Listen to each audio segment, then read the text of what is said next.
Hi friends, ఈరోజైతే నేను ఆవకాయ అయితే కలపపోతున్నానండి.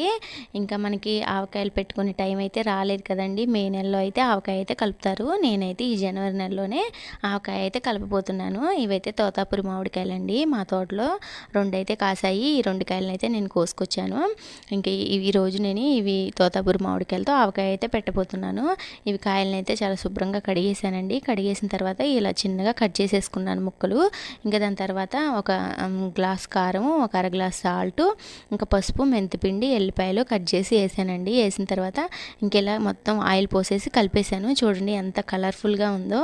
ఇంకా ఇలా కలుపుతుంటేనే నోరు ఊరిపోతుందండి. ఇంకా నేను ఒకేపు కలుపుతుంటేనే మా పిల్లలు ముక్కలు తీసుకొని తినేసేస్తున్నారు. ఇంకా అంత టేస్ట్గా ఉందండి.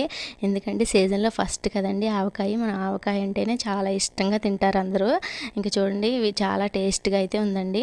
వేడి వేడి అన్నంలో ఈ ఆవకాయ నెయ్యి వేసుకుని తింటే ఆ కాంబినేషనే సూపర్.